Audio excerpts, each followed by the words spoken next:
আসসালামু আলাইকুম।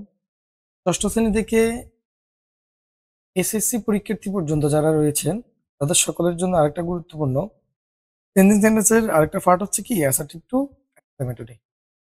আপনারা কিভাবে একটা অ্যাসার্টিভ সেন্টেন্সকে এক্সক্লেমেটরি সেন্টেন্সে পরিবর্তন করবেন তার জন্য এখানে রয়েছে শুধুমাত্র চারটি নিয়ম। এই চারটি নিয়ম যদি আপনারা খুব ভালোভাবে বুঝতে পারেন তাহলে এগুলো আপনারা নিজেরাই সহজে করতে পারবেন। প্রথমে দেখুন, কোনো অ্যাসার্টিভ সেন্টেন্সের মধ্যে যদি এ অথবা এন থাকে, কোনো অ্যাসার্টিভ সেন্টেন্সের মধ্যে ভার্বের পরে যদি কোনো এ অথবা এন থাকে ভার্বের পরে, তাহলে আমরা এই যে নিচে যে স্ট্রাকচারটা আছে এই স্ট্রাকচার অনুযায়ী আমরা সেটাকে এক্সক্লেমেটরি সেন্টেন্সে পরিবর্তন করব। এ অথবা এন থাকলে শুরুতে কি লিখবো? আমরা শুরুতে লিখবো হোয়াট, তারপর এ অথবা এন লিখবো, এরপরে যে ভার্বের যে পরের অংশ আছে সে অংশটুকু লিখবো। ভার্বের পরের অংশটুকু লেখার পরে সাবজেক্ট থাকলে আমরা সাবজেক্টে লিখবো, তারপরে ভার্ব লিখবো। ভার্ব লেখার পরে যদি ভার্বের যে অংশটুকু থাকে অবজেক্ট হিসেবে, ওই অবজেক্টের পরে যদি প্রিপোজিশন যুক্ত কোনো অবজেক্ট থাকে আবার সেই অংশটুকুকে আমরা পরে লিখব। এখানে একটা এক্সাম্পল দেওয়া আছে, it is a very fine bird. Is a very fine bird. দেখুন এখানে সাবজেক্ট, আপনারা যখন অ্যাসার্টিভ থেকে এক্সক্লেমেটরি করবেন তখন মনে রাখতে হবে যে ওই বাক্যের সাবজেক্ট এবং ভার্ব এই দুইটা জিনিস আপনাদেরকে প্রথমেই খুঁজে বের করতে হবে। যেমন আমার এই প্রথম যে সেন্টেন্সটা এখানে আছে এক্সাম্পল হিসেবে, সেখানে প্রথম সাবজেক্টটা কি? সাবজেক্ট হচ্ছে ই, ভার্ব হচ্ছে ইজ, আর বাকিটা হচ্ছে ভার্বের পরের অংশ। এখন এই ভার্বের পরে যদি এ অথবা এন থাকে, আমি শুরুতে কি লিখবো? হাউ। আর এ অথবা এন না থাকলে, সরি, এ অথবা এন থাকলে শুরুতে লিখবো হোয়াট, এ অথবা এন না থাকলে শুরুতে লিখবো হাউ। যেহেতু ইজের পরে আমার এখানে এ আছে, তার মানে আমি এখানে কি লিখতে পারি? প্রথমেই লিখবো হোয়াট, এ থাকলে লিখবো হোয়াট। হোয়াট লেখার পরে আমরা ভার্বের পরে যে অংশটুকু আছে অংশটুকু লিখবো। হোয়াট একটা কথা বলে রাখি, এখানে হচ্ছে এই যে ফাইন বেরি যে শব্দটা আছে এটা বাদ, এটা লিখতে হবে। অর্থাৎ আমার অ্যাসার্টিভ সেন্টেন্সে যদি বেরি অথবা গ্রেট থাকে, আমি আমি যদি বেরি থাকে তাহলে আমরা বেরিটা এক্সক্লেমেটরি করার সময় আমি বেরিটা লিখবো না। তাহলে এখানে কি হবে? What a fine bird it is. অর্থাৎ প্রথমে লিখবো হোয়াট, তারপরে এই অথবা যা আছে সেটা লিখবো। লেখার পরে বেরি থাকলে বেরি বাদ দিয়ে বেরির পরে যে অংশটুকু আছে সেই অংশটুকু লিখলাম। হোয়াট ফাইন বার্ড, তারপরে কি? সাবজেক্ট এবং ভার্ব। সাবজেক্ট হচ্ছে কি? ইট, ভার্ব হচ্ছে ইজ। আরেকটা এক্সাম্পল আছে এখানে, হি ইজ এ গ্রেটফুল। এই যে ভার্বের পরে কি আছে? এ আছে, তাহলে আমরা শুরুতে কি লিখবো? হোয়াট। হোয়াট লেখার পরে এই যে এই থেকে শেষ পর্যন্ত যে অংশটুকু আছে সেটা লিখবো। গ্রেটফুল, তারপরে কি লিখবো? সাবজেক্ট এবং ভার্ব। এই যে গ্রেটেড এখানে না লিখলেও হবে। What a full he, what a full he is. এই যে এখানে গ্রেট যেটা লিখলাম, গ্রেটটা না লিখলেও বাক্যটা সঠিক হবে। তারপর দেখুন, এ অথবা এন যদি না থাকে তখন আমরা সেটাকে কোন নিয়মে এক্সক্লেমেটরি সেন্টেন্সে নিব? এ অথবা এন যদি না থাকে। এখন দেখুন এই বাক্যে কোনো এখানে কি থাকবে না? এ অথবা এন থাকবে না। এ অথবা এন না থাকলে আমরা কি করব? প্রথমে লিখবো হাউ, হাউ এর পরে আমরা ভার্বের পরের অংশ লিখবো। তো মনে রাখবেন এখানেও বেরি অথবা গ্রেট থাকলে সেটা লিখবো না। তাহলে আমরা ভার্বের পরের অংশ লিখবো, লেখার পর আমরা কি লিখবো? সাবজেক্ট লিখবো, তারপরে ভার্ব লিখবো। ভার্বের পরে যদি প্রিপজিশন যুক্ত কোনো অবজেক্ট থাকে, এখানে একটা প্লাস চিহ্ন হবে, যদি প্রিপজিশন যুক্ত কোনো অবজেক্ট থাকে, এখানে যদি প্রিপজিশন কোনো অবজেক্ট থাকে এটাকে আমরা শেষে লিখবো। তাহলে দেখুন আমরা এই নিয়ম অনুযায়ী এই সেন্টেন্সটাকে এখন এক্সক্লেমেটরি সেন্টেন্সে পরিবর্তন করব। The food was very hot. দেখুন এখানে সাবজেক্ট কি? দ্য ফুড, ভার্ব হচ্ছে ওয়াজ, তারপরে কিন্তু কোনো আমার এ অথবা এন নেই। তাহলে আমি প্রথমে কি লিখবো? এই যে নিয়ম অনুযায়ী প্রথমে কি লিখবো? হাউ। হাউ লেখার পরে ভার্বের পর অংশ, ভার্বের পরে কি আছে এখানে? যে হট লিখলাম। তারপর হচ্ছে আমরা সাবজেক্টটা লিখবো, এই যে সাবজেক্ট, সাবজেক্ট কি এখানে? দ্য ফুড, সাবজেক্ট লিখলাম দা। এরপর আমরা কি লিখবো? এরপর হচ্ছে আমরা এখানে ভার্বটা লিখবো। এই বাক্যে ভার্ব কি? ওয়াজ। আর মনে রাখতে হবে যেহেতু এটা এক্সক্লেমেটরি সেন্টেন্স, তাই আমাদেরকে শেষে কি ব্যবহার করতে হবে? একটা এক্সক্লেমেশন মার্ক ব্যবহার করতে হবে। আরেকটা এক্সাম্পল দেখেন, যে এক্সাম্পলটাতে মূলত কি রয়েছে, প্রিপজিশন যুক্ত অবজেক্ট আছে। I was very excited to see the sea beach. এখানে সাবজেক্ট আই, ওয়াজ হচ্ছে ভার্ব, ভেরি এক্সাইটেড, এক্সাইটেড হচ্ছে ভার্বের পরের অংশ, এবং to see the sea beach এটা হচ্ছে আমার প্রিপজিশন যুক্ত আরেকটা অবজেক্ট।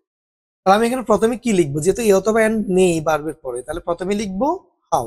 হাউ লেখার পরে আমাদের যে ভার্বের যে পরের অংশ আছে সেটা লিখবো। তার মানে আমরা এই যে বেরি অথবা গ্রেট থাকলে সেটা লিখবো না, সেটা বাদ যাবে। তাহলে আমরা কি করবো, ভার্বের পরে কি আছে, এক্সাইটেড, এই যে প্রিপজিশন যুক্ত যে অবজেক্টটা আছে এটার কোনো কাজ করবো না, এটাকে আমরা বাক্যের শেষে লিখবো।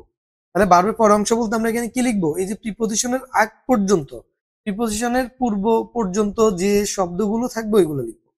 তাহলে কি হয়, হাউ এক্সাইটেড, যদি এখানে আরো শব্দ থাকতো আমরা সেটাও লিখতাম, হাউ এক্সাইটেড। তারপর আমরা সাবজেক্টটা লিখবো, সাবজেক্ট কি, আই, এই সাবজেক্টটাকে আমরা এখানে লিখবো। এরপর ভার্ব লিখবো, ভার্ব কি, ভার্ব হচ্ছে আমার ওয়াজ, আমি ভার্ব লিখলাম ওয়াজ। তারপর আমরা এখানে নিয়মে কি লিখলাম, ভার্বের পরে প্লাস প্রিপজিশন প্লাস যে অবজেক্টটা থাকে প্রিপজিশনের পরে সেটা লিখবো। এই যে দেখুন, প্রিপজিশনের পরে অবজেক্ট কি আছে, টু সি দা সি বিচ, তাহলে এটা যেভাবে আছে আমরা এভাবে লিখবো, টু সি দা সি বিচ।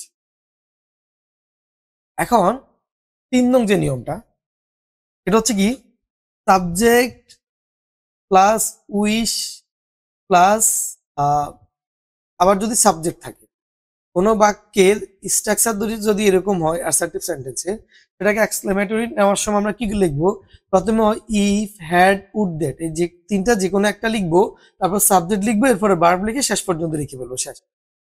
একদম সহজ নিয়ম এটা। প্রথমে আমরা কি লিখবো, সাবজেক্ট লিখবো, সাবজেক্টের পরিবর্তে আমরা কি লিখবো, ইফ, হ্যাড, উড, দ্যাট এগুলো লিখবো। লেখার পর আমরা সাবজেক্টটা লিখবো, লিখে এই যে ভার্ব যেটা থাকবে বাক্যে সে ভার্ব থেকে শেষ পর্যন্ত লিখবো। তাহলে প্রথম একটা এক্সাম্পল দেখেন, I wish I were a king. এই যে উইশ কি আছে এখানে, সাবজেক্ট, উইশ আবার সাবজেক্ট, তারপরে ভার্ব দিয়ে বাকি অংশটুকু। এইটাকে আমরা এক্সক্লেমেটরি করার সময় কি করব, প্রথমে লিখবো ইফ, ইফ এর পর আমি এখানে যে কোনো একটা সাবজেক্ট লিখবো, কি, আই, এটা দুই সাবজেক্টে তো সেম হবে, আই। তারপরে ভার্ব কি বাক্যে, ভার্ব হচ্ছে ওয়ার, ওয়ার থেকে শেষ পর্যন্ত যে অংশটুকু আছে এই ভার্ব থেকে একদম শেষ পর্যন্ত এই অংশটুকু আমরা লিখব, লিখে শেষে কি দিব, এক্সক্লেমেশন মার্ক আমরা ব্যবহার করব।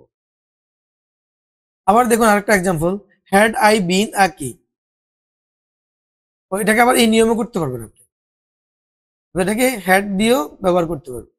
তবে হ্যাড যদি দেন সেক্ষেত্রে এখানে যে ভার্বটা লিখবেন সে ভার্বের ফার্স্ট পার্টিসিপল আপনাদেরকে ইউজ করতে হবে। যদি আপনারা এখানে ইফ এর পরিবর্তে যদি শুরুতে যে হ্যাড দিয়ে যদি করেন, সেক্ষেত্রে আপনাদেরকে এই যে এখানে যে ভার্বটা লিখবেন এই ভার্বের ফার্স্ট পার্টিসিপল ইউজ করতে হবে, কারণ আমরা জানি হ্যাভ, হ্যাজ, হ্যাড এর পরে যদি কোনো ভার্ব যদি বসে সেক্ষেত্রে ওই ভার্বের ফার্স্ট পার্টিসিপল ফর্মটা লিখতে হবে। I wish I had been a king, I wish I had been. তাহলে দেখুন এখানে কি আছে, এই যে আই উইশ তারপর আবার আই, এই সেন্টেন্সটাকে যখন আমরা এক্সক্লেমেটরি সেন্টেন্সে নিব তাহলে আমরা কি করব, এখানে প্রথমে হ্যাড লিখবো, তাহলে ইফও লিখতে পারেন, তারপরে কি লিখবো, সাবজেক্ট লিখবো আই, লেখার পরে এই যে ভার্ব আছে কি, বিন, আমরা এই যে ভার্বটা লিখবো বিন, তারপরে কি লিখবো, আ কিং। অর্থাৎ এই যে এখানে যে হ্যাডটা আছে এটাকে আমরা প্রথমে আনি লিখবো যদি হ্যাড থাকে, আর হ্যাড না থাকলে আমরা ই দিয়ে করাটাই ভালো। তারপরে দেখুন এই যে কুড বি থাকলে আমরা উড দ্যাট লেখা যায়। এখানে আরেকটা এক্সাম্পল আছে, I wish I could be a child again.